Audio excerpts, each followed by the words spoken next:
Well, it's an honor to be here with you today. Talana asked me probably a month and a half ago so, and yeah, I was absolutely honored. And as I look at the audience here today, it's great, as Darcel mentioned, to have so many folks that you've become close with during your corporate career. I've got many of my former mentees from my GM time here today, and so I tell them some of what I'll discuss today. You guys have heard in our mentoring sessions over time. But I think all of it continues to be pertinent and true. And so it's just something that collectively, I want us all to continue to think about as we look forward in our careers. I just spent the time listening to Darcel. Some of what she shared absolutely resonates with exactly how my career has gone, and how I think about things in terms of how we as African Americans and just people of color in corporate environments should operate. um, I think what I want to do today is just cover a few topics, and then leave some time at the end to ask some questions.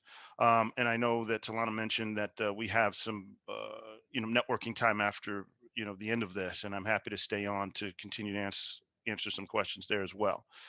I think where I want to start today, though, is looking forward, right? Um, as all my mentees know, I use this number very often, and it's the number 2041. And for those that know what 2041 means, don't say anything, but I'd ask if anybody else kind of knows what that number actually represents as we have this conversation. I know it's hard to do this via Zoom, and I'm not a Zoom guy. I don't use Zoom that often, so I don't know all the tricks of the trade with this platform. But I'll just to continue to move forward. 2041 means 20 years from this conversation that we're having right now. And my question to each of you is, where are you? What are you doing? What's your title? Who are you responsible for? How much money are you making? Have you thought about that? Have you contemplated that? That is the level, if you're going to be successful in a long-term corporate career, that is the level that you need to be thinking about how far you're going to go. What is your North Star? What do you aspire to? Because every decision you make from this moment to that one needs to be a strategic one. I've found over years that we tend to, mostly everybody in a corporate environment, tend to think about that next job, right? So I'm doing great things today, and I want to get to that next level. I want to get to whatever it is that is next on my agenda as it relates to my corporate career. But that is very tactical, and that does not necessarily set you up for success for the next job and the next job after that. And that's the level you need to be thinking about, because is the next job that you're taking really enabling you to be qualified for those next jobs? Because as you get more senior in your career, because it's a very steep pyramid, as you know, there's the CEO, who is one person, and then you've got a higher hierarchy of leadership that is very small at the top, and then you go down to many thousands, hundreds of thousands of people across an enterprise. And regardless of where you sit, there is still an opportunity for everyone to grow if you're doing things the right way. And I would say to you that those that are most successful have a long-term plan, have a long-term outlook, and are thinking about things um, many years down the road to make sure that they're enabling themselves to be qualified for those future positions. And we'll talk about some of what I mean about that. So, if you remember nothing else from the discussion today, I ask you to think strategically about your career, and also think long term. Like for a person like me, I'm 55 years old. My runway is a lot shorter than a lot of people on this call. But a lot of you will be working 20 years from now, 30 years from now, maybe 35, 40 years from now. Think about what that is. What do you aspire to? Do you aspire to be the CEO of a Fortune 10 company? Do you aspire to be an SVP, or do you aspire just to be a senior manager? It is okay for whatever your goals and aspirations are, but that's your choice. Don't let anyone push you beyond what your goals are established. Now, I say that in the context of not everybody is meant to be the CEO of a company, right?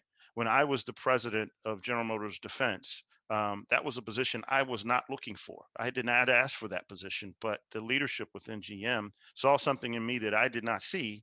And when I was asked to take the position, I was honored to take it. And I ran that business for a couple of years before moving to Amazon in December, actually.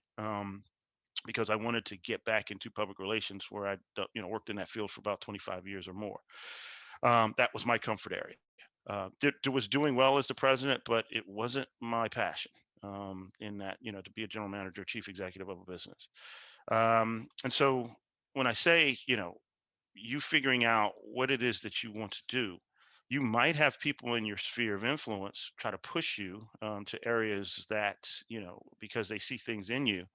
But if it's not exactly, something that's going to make you comfortable, happy, and confident in your abilities, then sometimes, the stretch is too far. And if you don't show up every day truly enjoying what you do, you're not going to bring 100% of yourself to the role. And I found that personally in my career. So, it's just a piece of advice. Another thing to really think about too, and Darcel brought this up in one of her, one of the things she talked about as she transitioned into becoming an entrepreneur, is that the corporate environment is a very uncertain one.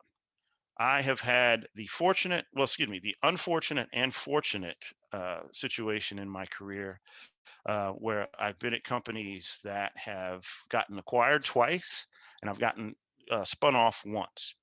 And how that happens has nothing to do with your choice or your decision. The company makes a decision that's very strategic.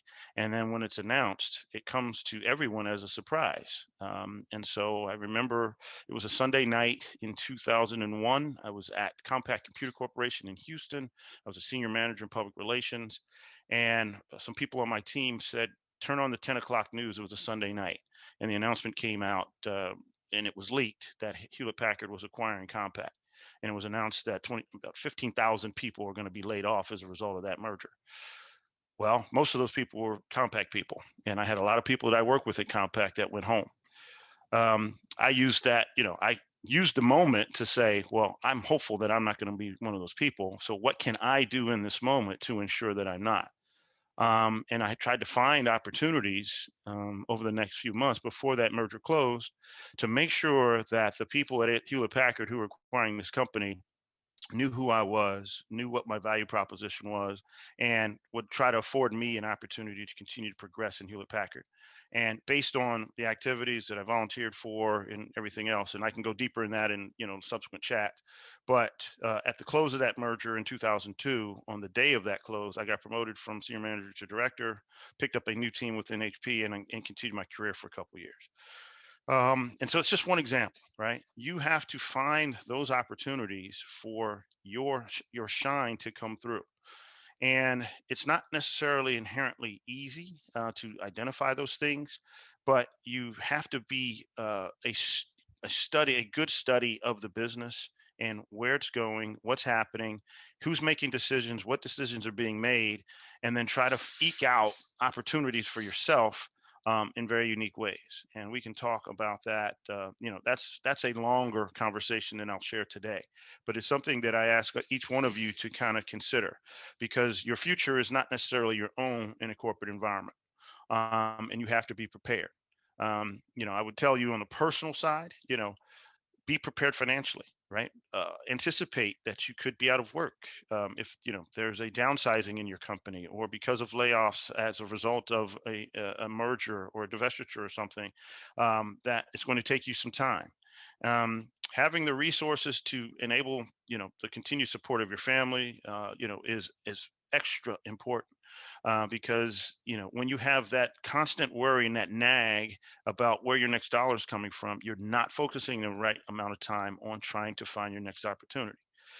But what I would also say, though, is that your network is how you actually show up and provide opportunities for yourself, even when the stuff hits the fan.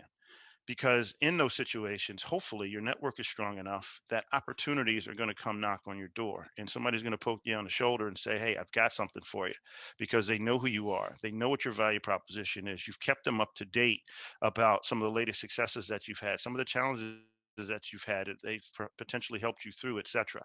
And as you interact with them and they bring you into their networks, that is how opportunity is created. I'm fortunate in my career, and I've worked for now. Amazon is the eighth Fortune 500 company I've worked for in my career since getting out of the Navy in 1998. Um, I've never looked for a single job. Every job that I've ever had came as a result of my network. I am blessed in that capacity, and I want you all to think about that in your context, right? We all work for great companies. I would imagine, and there's longevity opportunities in those companies, but depending on what your North Star is and what you expect to gain out of your career success, etc. Not every company is set up for you to be that successful. And that's just the reality of it. And so sometimes you have to make tough choices about what direction you take and where you go and what you do. And provide yourself with some crystal clarity around, what is it that is, going to provide the most and best opportunity for me to be successful going forward. You get some of that feedback from your mentor group, your peer group, advisors in and outside of companies that you work for, et cetera. And so you need a 360-degree approach so that you're getting that proper feedback and counseling about current opportunities, future opportunities, your own performance, and all those types of things. As part of that, one thing you have to consider on a daily basis is how are you showing up every day? We as minority professionals don't always feel comfortable in every environment. Darcel showed a picture of her previous corporate environment where it looked like she was the only person of color in a picture of probably 50, 60 people. That is not uncommon to anybody's experience. Definitely not mine. I mean, dating back to my time at the U.S. Naval Academy, where we graduated 39 African Americans out of 1,075. And when I got into corporate, it was very common that I would be the only African American in the room. And as I particularly, rose up to the senior level, I was always the only African American in the room. I could make two choices. Either I could really be upset about that and not perform, or I could kind of use that to my advantage and figure out a way to continue to be successful. I chose the latter. And so you're going to have to, in certain cases, in most cases, be comfortable being uncomfortable in some of these environments. That doesn't mean, and I've had this conversation with people over time, and coming from where we come from, we have people in our lives who offer opinions about who we are and how we show up and everything, and they're very influential in how we show up as well. But you hear the word sell out, or you're selling out, or those types of things. I never subscribe to any of that. Every day that I wake up, I'm David Albritton from North Philadelphia. I'm still North, right? So I'm sitting in Philadelphia right now. I'll talk about why in a minute. But every day of my life, I wake up and that guy. I don't care what my title is. I don't care how much money I'm making. I'm Dave from North Philly every day. And that's true to who I am. That's my ethos and how I show up as a leader, as a business person, in every corporation does not change. Right? I can have real conversations based on who David Albritton is. And there's a time, I have to turn it on, and I've got to be that corporate guy. And obviously my tone, my inflection, my voice changes in those certain situations.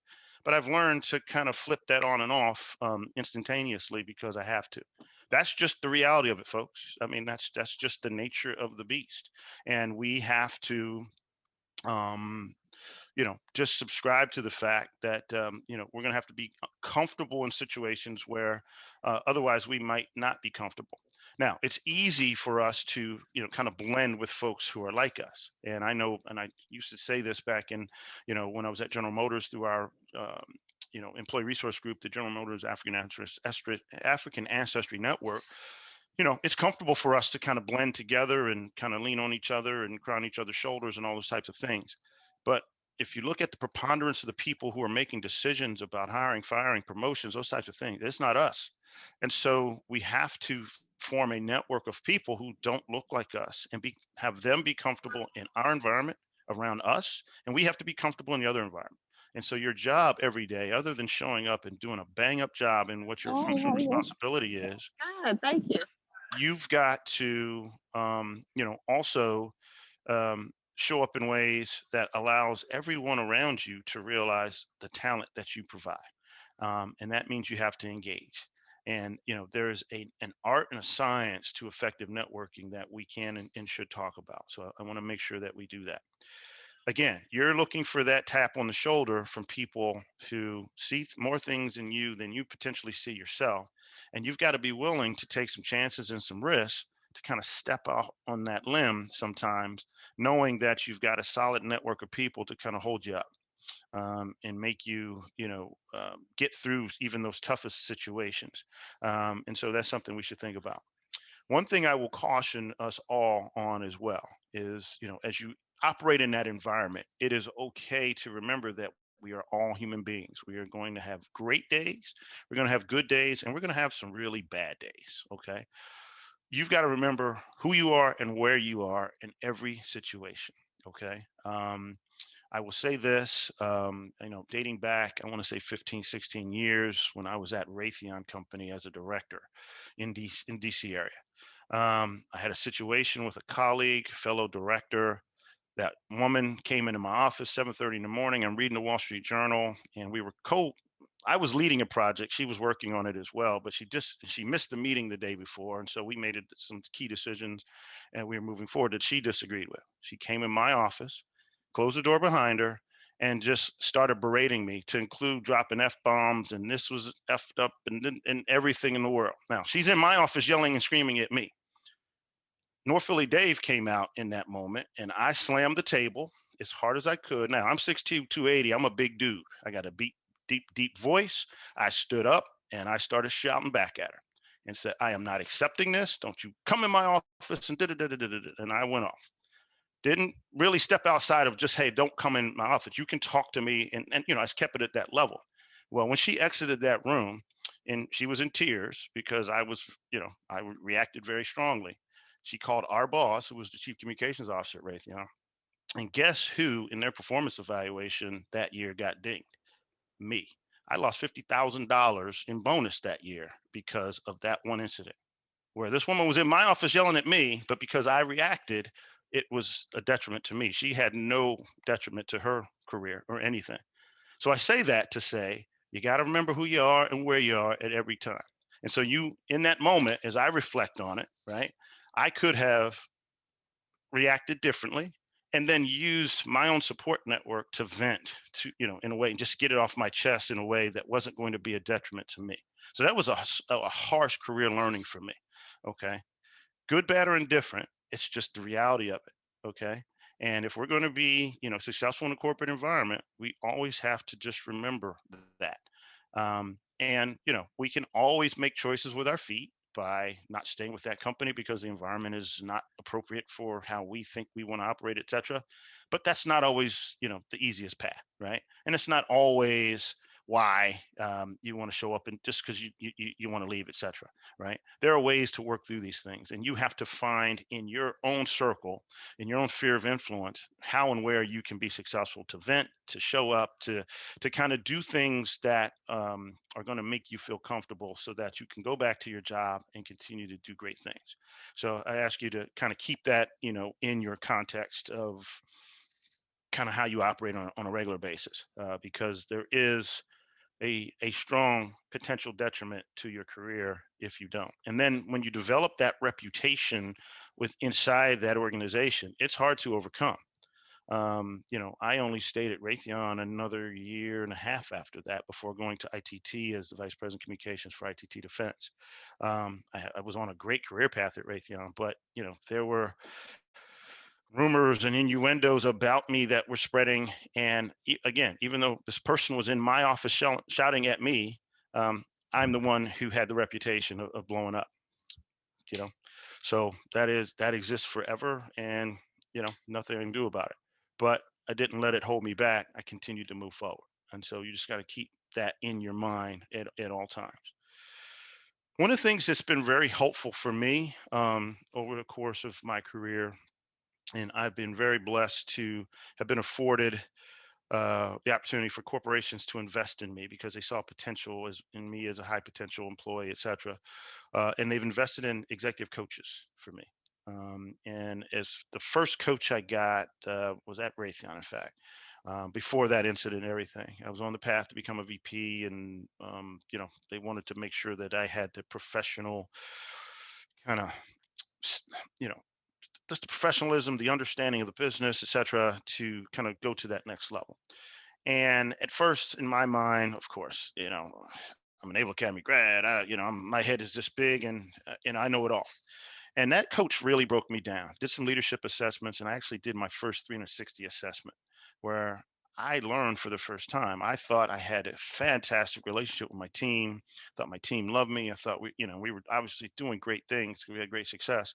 But that 360 humbled me in a way that changed my perception of myself for the rest of my career, because I was showing up in a way that was not helpful or making us successful, because some people felt certain ways about my leadership and how I was showing up.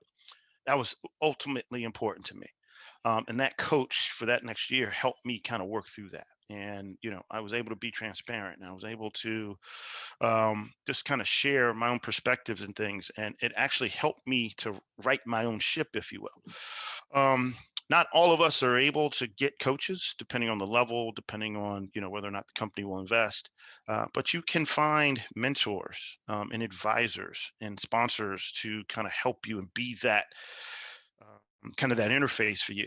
Somebody you trust that can tell you that you've got mustard on your shirt, right? We all need those types of people in our lives. We don't need people that are rah, rah, rah, you're the greatest thing since sliced bread, and, we love you, right? That's not helpful for you, right? I've needed those people in my life, and this dates back to my time in the Navy, to tell me, all right, Dave, you're screwing up. And sometimes, regardless of your title, right? Somebody has told me, I had an old HR friend tell me years ago, titles are free, right? Somebody can call you Grand Poobah if they want to, but it's how you show up and how they resonate with you if they're going to respect you as a vice president, as a director, as a senior manager. So you got to be cognizant of that all the time, right? Don't get caught up in the title, because that title means nothing. Who you are as a leader is here in your heart and in your head. And you, as a person of color, you've got an additional ladder to climb as it relates to, being that leader in that corporate environment. So how are you learning to become that leader? Just showing up every day and being a great engineer, a great IT professional, great communications professional, great marketing professional is not enough, right? I don't know if anybody's heard the term "what got you here won't get you there." Well, that is super important in this context, okay? Because over the course of your career, in addition to your functional expertise and leadership, you need to learn how to manage people, manage budgets, manage issues, and most importantly, manage relationships. And I'm talking about 360-degree relationships. And in your mind, you've got to own the ability to engage at more senior levels. Now, certain corporations, your boss may preclude you from talking to people of certain titles and those types of things. I personally never allowed that to hold me back. If I look down and we're wearing the same badge and it says General Motors, it says HP, it says Excellus, it says any of the companies I've ever worked for, I felt like I had the right to talk to the CEO because I'm an employee of that organization, right? And so, anytime I take a new job, I always create a 30, 60, 90-day plan. 30 days, I'm going to accomplish this. 60 days, I'm going to accomplish this. And by 90 days, I will have accomplished this, right?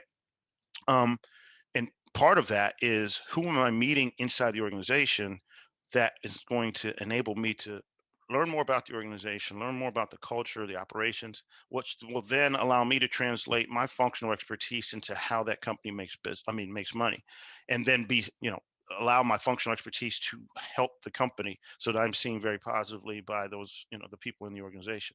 But they got to get to know me first.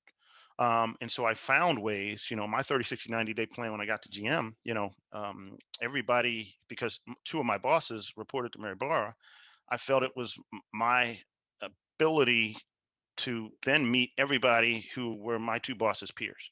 And within the next 60 days, I had an opportunity to meet all of them. I set it up. I found ways to get in front of them. And I didn't ask for an hour. I didn't ask for half an hour. I asked for 15 minutes.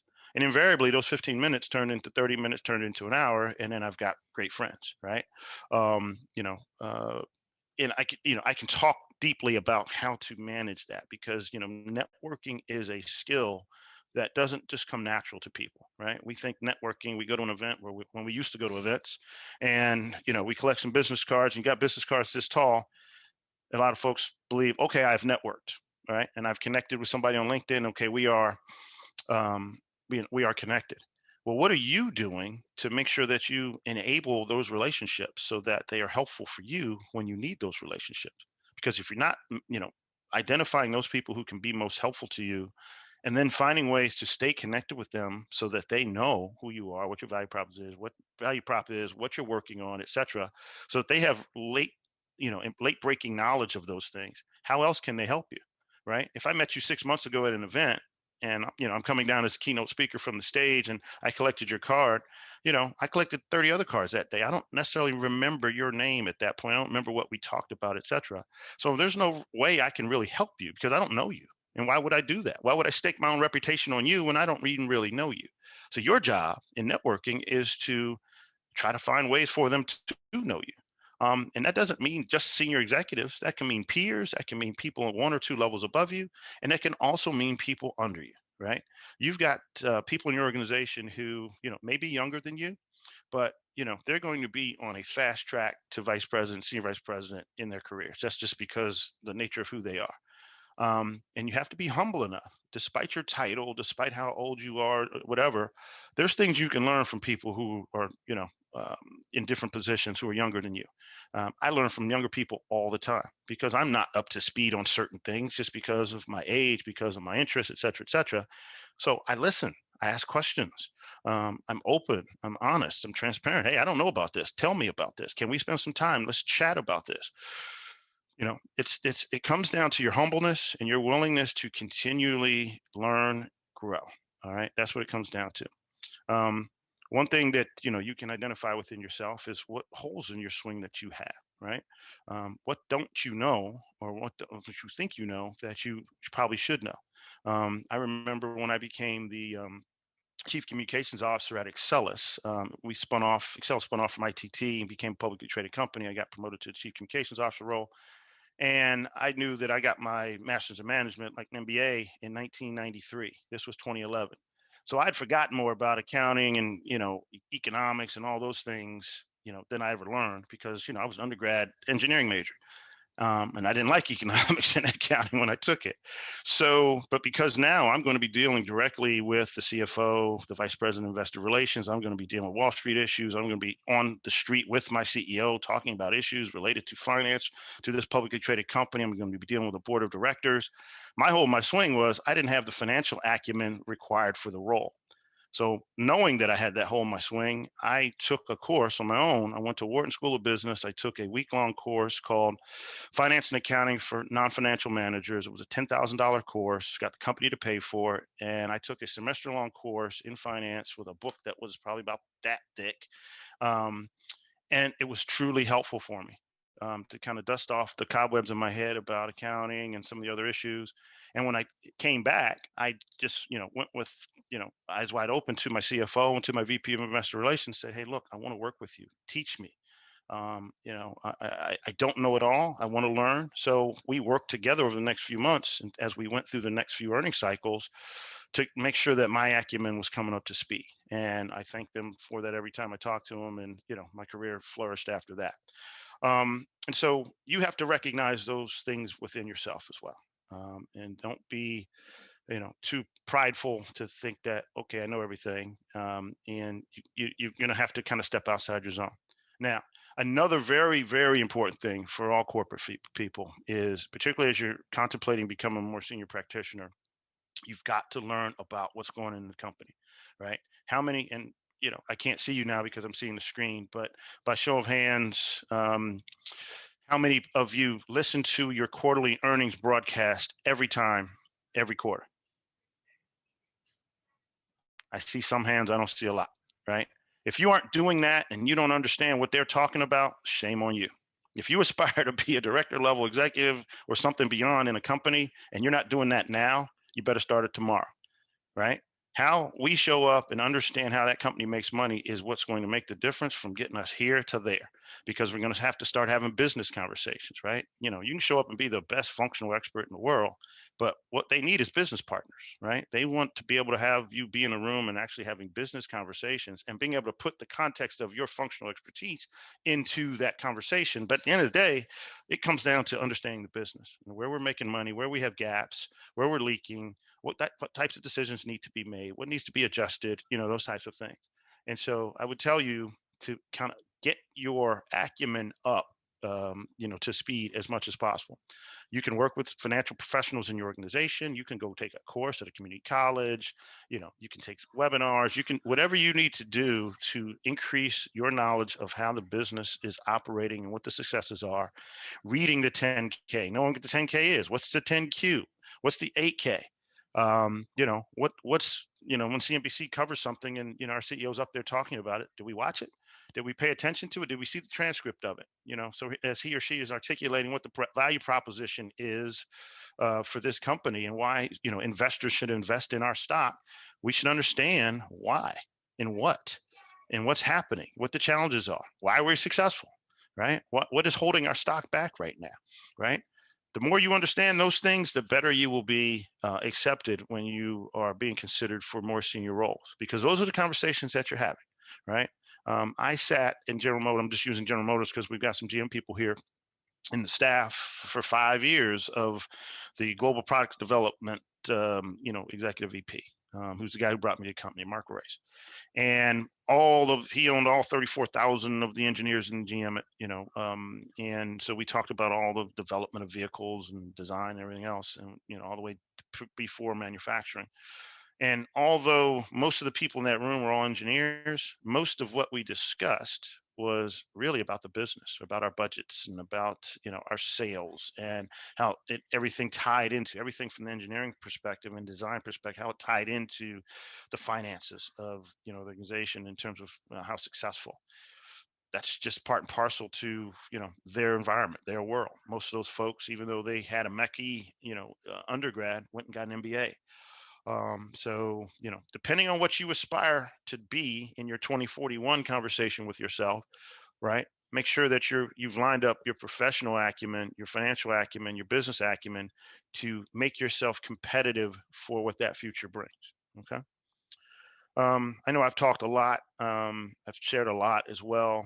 We can go deeper in Q&A, but I want to kind of leave some time for questions here if you all have any. So thank you again for allowing me to kind of speak with you today. I look forward to hopefully continuing the dialogue with many of you over time. Talana can share my info. Look me up on LinkedIn. That's the best place for all of us to be connected. Wink, wink, nod, nod. It's free. And you can stay connected with anybody as they move around. Because let's just say you met me on the street today. I gave you my business card from GM in September. Well, I left GM in November, and so my information is out of date. So how can you get in touch with me because of that information that you have is no longer valid? LinkedIn is that way, because we all pretty much keep up with our profiles on LinkedIn. If you aren't, start it tomorrow. Spend the time to keep your profile on LinkedIn up to date, so that if and when you need to be networked with someone as you're looking and contemplating opportunities, that's an easy connection point through LinkedIn with those important connections. So I'll leave it for that for now, and I'll take your questions. Thank you. Thank you, David. I really appreciate, you coming and sharing. And again, just as I was reading your bio, all of the things that you've done over time, I knew that you were the perfect person to deliver this keynote today. And I appreciate you being transparent and just sharing, of your experience, the things that you hear, those actionable takeaways. I think that everyone they have at least one takeaway. Where are you going to be in 2041? What conversation are you going to be having with yourself in 2041? So if there's nothing else, that's an actionable takeaway that we all have. I think that there were many, many more. but we're going to open up and take a few questions. Our plan right now is to wrap up this portion of the program with our closing comments from our president no later than 2 o'clock so that we can go right into the networking. And when we start the networking, that's going to last about 30 minutes. But keep in mind some of the things that David shared. Networking is really how business gets done, and it's how we get those opportunities that we're looking for. You know, you may want to stay at your company. You still need to know people to get where you want. You may want to do something else. You need to know people. So building relationships, that's critical. And so we hope that you take advantage of that opportunity. But I'll be quiet. And if you have any questions, you can put them in the chat or you can come off of mute. I think that that function may be enabled. Either way, we'll take your questions now.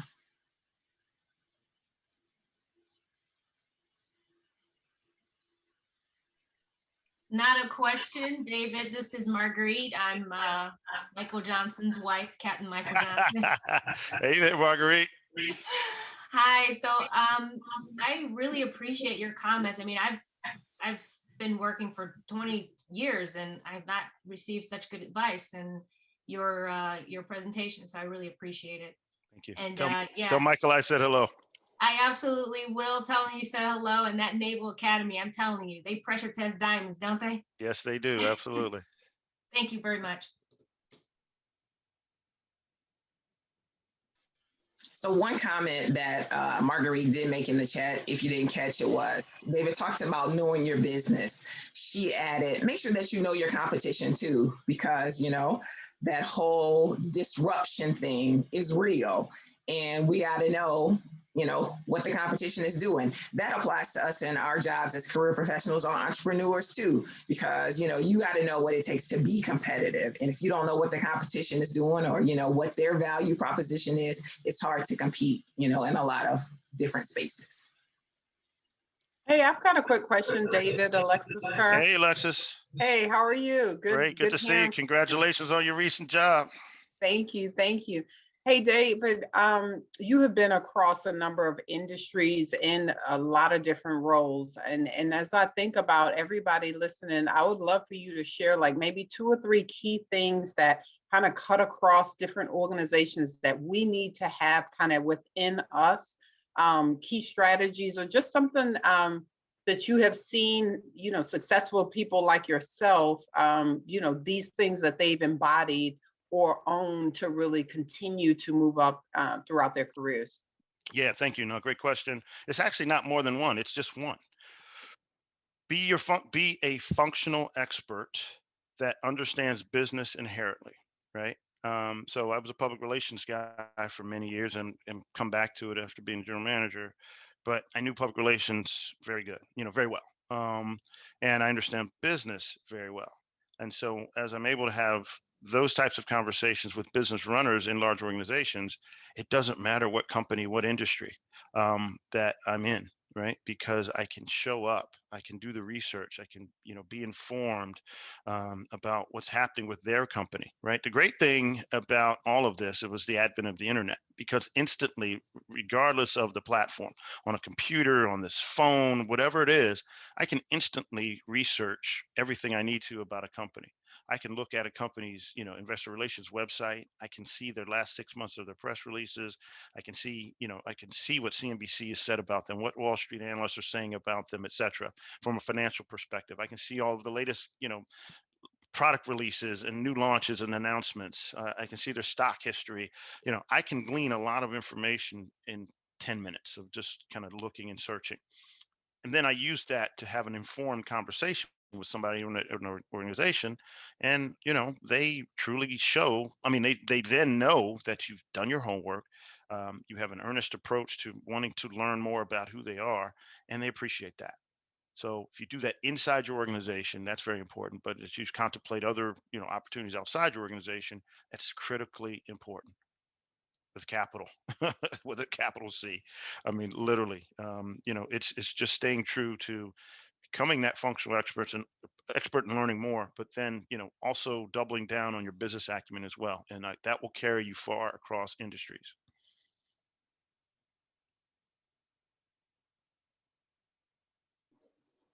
Hi, David. Danielle Robinson. Hi. Good How are you afternoon. today? I'm doing great. That's great. Hey, thank you so much for all the gems that you just dropped today. Very excellent information. I thoroughly enjoyed hearing about some of your experiences. One of the things I think is so critical and that you brought up is about just the ability to network and learning that early.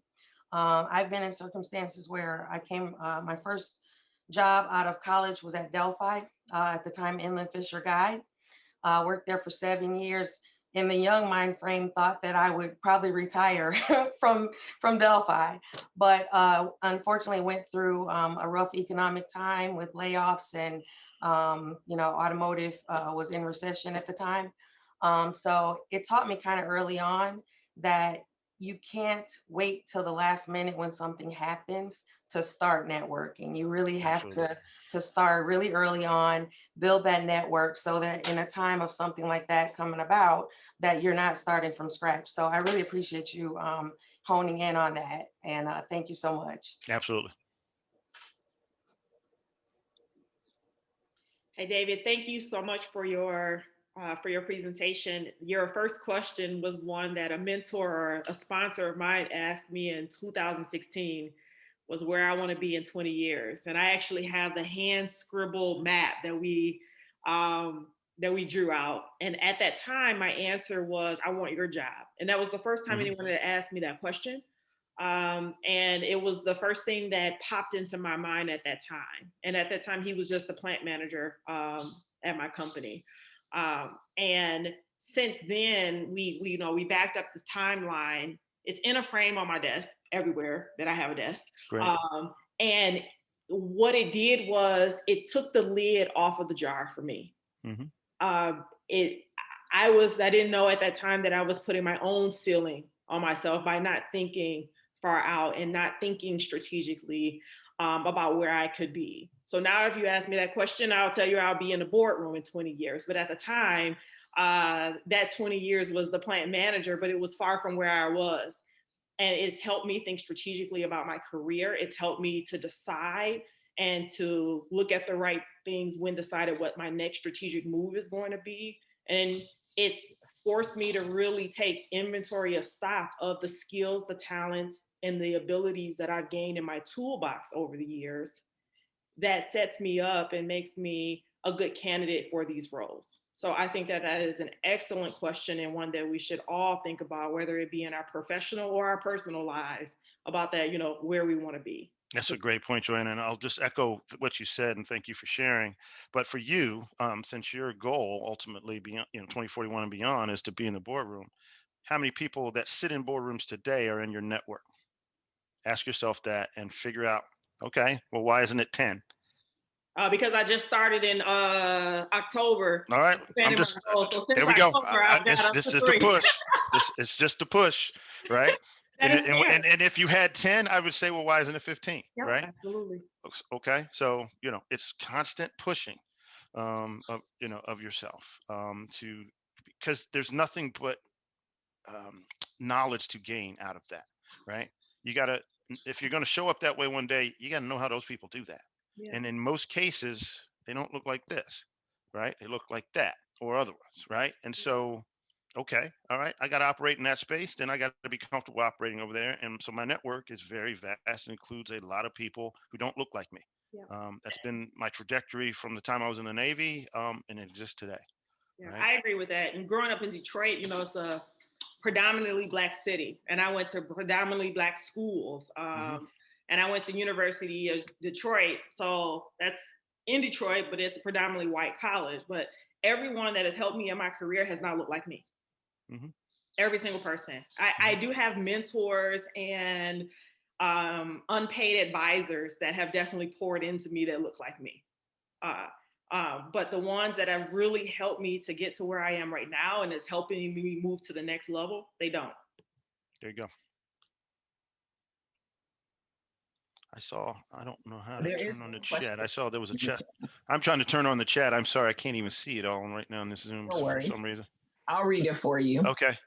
How would I think this is go about cultivating the trajectory from here.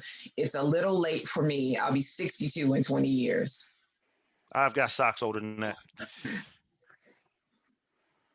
No, seriously, it's still, I mean, it comes down to how long you want to work. And okay, so if that's 5 or 8 more years or whatever it is, okay, well, what's that trajectory? What do I ultimately want to accomplish in that time period?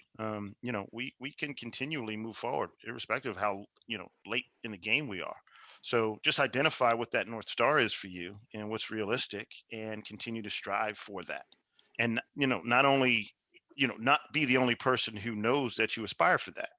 you know um, the people around you who can help enable that outcome should know it as well, right? And work on strategies collectively to help get you there, right? Nothing you ever do will be done in your own vacuum, period, all stop, right?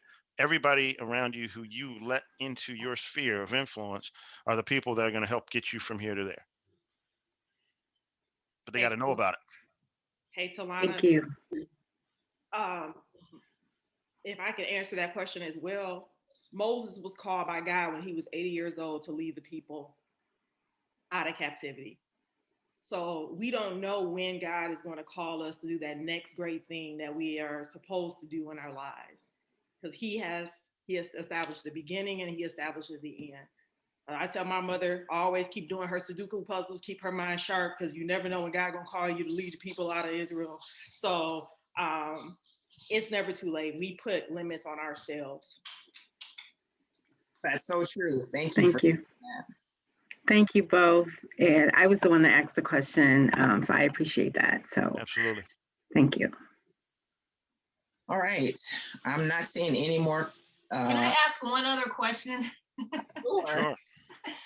My executive coach recently asked me to move away from my resume as a way of networking professionally. And he's asked me to create an executive summary, which basically is all of my accomplishments kind of bucketed together in these groups. Have you used an executive summary when you are leveling up or kind of trying to penetrate a new network? Is that a tool that you have used in the past? Absolutely. I mean, I've got my CV, but I've got a bio as well, and I keep them updated. Another just professional coaching recommendation for you, because invariably, here's what happens, and unfortunately, when I meet younger professionals, you could meet me at the gas station, and we get to talking, and I found out, oh, wow, you work in public relations. I work in public relations. Hey, send me a resume, is the question I ask. Well, what happens? We've not looked at our resume in 6 months to a year. And so it takes you 3 days, 5 days, a week, 2 weeks to update your resume, and then you send it to me. Well, do you think after 2 weeks I'm really impressed by that anymore? And do I even remember that conversation? But because by the time you get to the second week of any month, it's now March, it's about to be April, you've saved the April 2021 version of your resume on your phone, on your computer. You got the PDF version on your phone. And while you're standing there talking to me at the gas station, hey, what's your address? What's your email address? That's very impressive, number one, and just helps to continue, the ability to create a champion. The CV is one aspect of it, but the bio is also important. And I would equate that to the executive summary. But, those pieces of paper are only tools to get you to the conversation, right? And so you got to make it as compelling as possible with language that is well written, no typos, no grammatical errors, nothing that will, be a detriment to the perception that is being created about you, particularly because it's so competitive these days for every position that you're going to be competing for. So I'd have multiple versions of your resume. I'd have multiple versions of your bio to use as needed when you are trying to, create that conversation with those influencers that will help you move forward, right? So just kind of keep those updated on a regular basis, and you'll find that you should probably also get some feedback on your current versions of those things, because I think what you'll find is, you've got just one viewpoint on what it looks like, and you're very much wedded to what's on that piece of paper. But you'll get feedback from others to say, your story is not resonating. We need to work on this, work on that. Happens every time. Not every, but most times that people ask me to look at resumes, and then we work through it. It's frustrating. It can be very frustrating when you get feedback that says, your baby's ugly. But once you learn the trick, you've got that trick wired forever. And so the subsequent versions of your resume and your, you know, your CV and your bio will just magically, you know, be great. And, you know, that will be a differentiating thing for you going forward. Thank you, thank you, thank you for those words of wisdom. And again, there's another actionable nugget that you can take away. So I encourage you, hopefully you took notes, because David doesn't provide slides. He puts you to work. But